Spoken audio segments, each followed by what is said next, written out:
O masayang araw mga ka-PL. Good news muna tayo. Sa wakas mga kababayan, matapos pong manalo ang dating Pangulong Duterte sa pagkamayor ng Davao City, nagsalita na po ang kanyang partner na si Madam Hanilet Abansenya mga kababayan. Aniya, makakauwi na ang dating Pangulong Rodrigo Roa Duterte mga kababayan. At sabay nagsihiyawan po ang mga taong nakabantay hanggang ngayon doon sa bahay ni Tatay Digong mga kababayan. Masakit ito sa tenga ng mga bangag mga kababayan. Ha? Baka gumawa na naman sila ng mga kadahilanan o pangontra dito sa nalalapit na pag-uwi ng ating Tatay Digong. Wala kayong magagawa. Sigurado na ang pag-uwi ng dating Pangulong Duterte. O ito po mga kababayan, ang interview ho. No? Parang ambush interview ito ng mga vlogger po doon na nakabantay po sa bahay ni Tatay Digong, na sinabi niya po na wala nang makakapigil pa na kahit sinong bangag mga kababayan sa pag-uwi po ng ating Tatay Digong. At baka sa mga susunod na araw, babalik na naman tayo doon kasi tapos na po ang kampanya, hindi na po tayo mag-iikot mga kababayan. Magkita-kita po tayo roon. Ano? O eto na po ang video. Ambush interview po kay Madam Hanilet Abansenya mga kababayan. Matutuwa nito ang ating mga ka-DDS at maiinis naman dito ang mga bangag. O eto na, panoorin na po natin. Ay makapugong, bisag kinsang mga bangaga. Yes! Why mga bangag ng mga pugong. Uli na dyan, ma'am. Makauli na siya. Makauli na siya. Mayong gabi sa inyo ha. Daghan!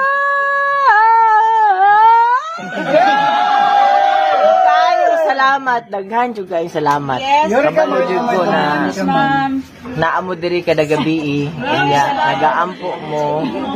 Padayon ta pag-ampo kay wala imposible ba makauli to siya puhon. Wala nay makapugong bisag kinsang mga bangaga. Why mga bangag ng mga pugong. Uli na dyan, ma'am. Makauli na siya. Makauli na siya.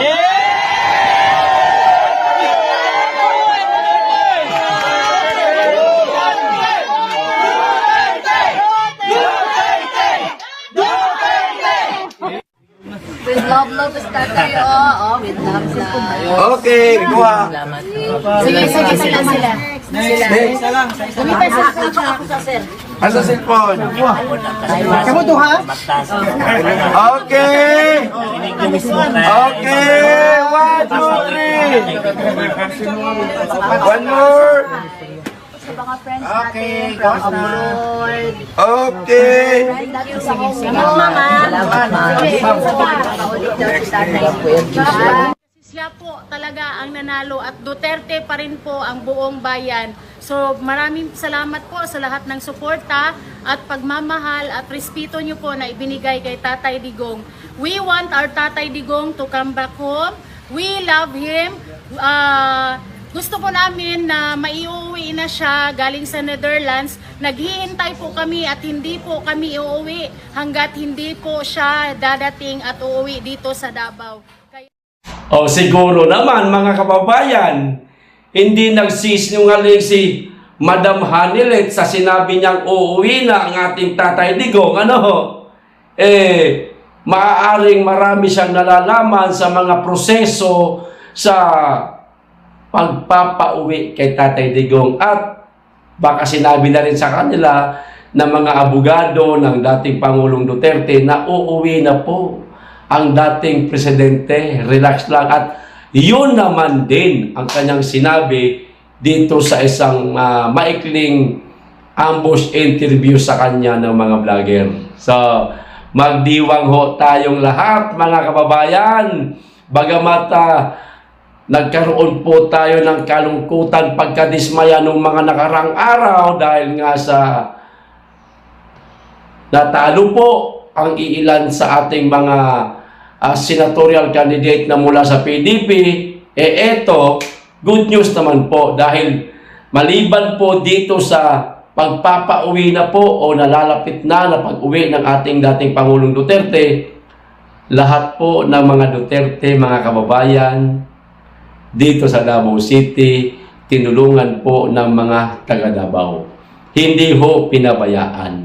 Lahat po nagkaroon ng posisyon para, siyempre, pangunahan, pamunuan ang Davao City. Na siya rin namang gusto ng ating mga kababayang Davaoenyo na walang iba na tutulong sa kanila, mangunguna sa kanila, kundi mga Duterte lang dahil nga subok na mga kababayan. O eto, basahin ko na rin pong itong nasa balita, mga kababayan, mula po ito sa DWAR Abante Radio na nirepost naman po ng PDP Laban, mga kababayan. Ayan o, ay hindi nyo makita. Yan na lang. O, ang sabi ho dito, mga kababayan, si dating naman tuloy, si Pastor Apollo Kibuloy, magpapa-manual recount, mga kababayan. At sang-ayon ho ako dito sa naging desisyon ni Pastor Kibuloy. O eto, basahin ko ho. Nananawagan si senatorial candidate Pastor Apollo Kibuloy ng manual recount sa senatorial elections, mga kababayan. Senatorial lang.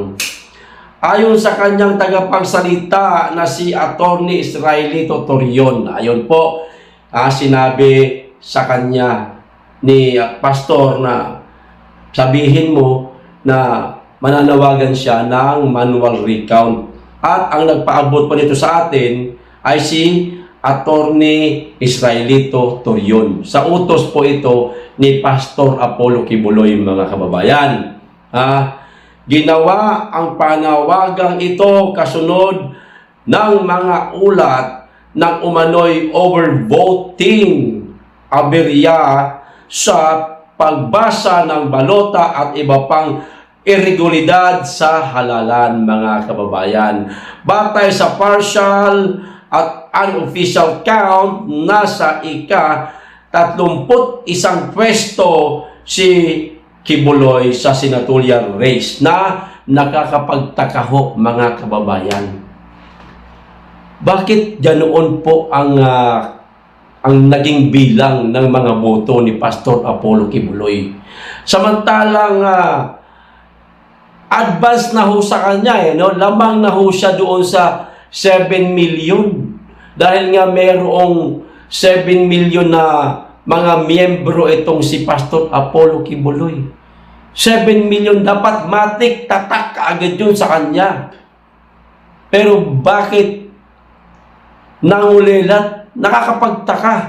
No? Sa 7 million dapat nasa top 12 kaagad siya kasi papalo yung 7 million Iba pa yung sa Mindanao na kahit dito nga sa amin, probinsya na po ito ng Davao del Sur. Pero nagmamasid po ako, mga kababayan, nung araw nung halalan, karamihan po straight Duterte, mga kababayan. No? Siguro mabibilang lang sa daliri kung sino-sino itong hindi maka-Duterte, pero karamihan ho talaga Siguro pagpalagay natin nasa mga 80% po. Hindi lang po dito sa Davao Region. Sa palagay ko, buong Mindanao, mga kababayan, 80% maka-Duterte. Tapos, naging ganun. Iba pa yung OFW. Iba pa yung boto ng mga OFW. No? Iba pa yung mga DDS na nakakalat lang sa buong Pilipinas. Meron pang NCR, meron pang Luzon, meron pang Visayas na nakakapagtaka saan napunta yung boto na yun. Diba? Nakakapagtaka lang. Hindi naman tayo naghihinala. No? Nagtataka lang tayo. Kaya, para sa akin, tama lang itong panawagan ni Pastor Apollo Kibuloy, mga kababayan, na sana magkaroon po ng manual recount para malaman po natin kung ano po ang katotohanan. Lumabas ang katotohanan. Mag-antabay po tayo sa manual recount na ito, mga kababayan, bagamat medyo matagal-tagal ito. At least, importante, may inaantay tayo na baka sakaling mabago pa ang bilang nila. Okay? Hanggang dito lang. Maraming salamat. Mag-iingat kayong lagi, tikit sa lahat. Mahalin natin ang Pilipinas.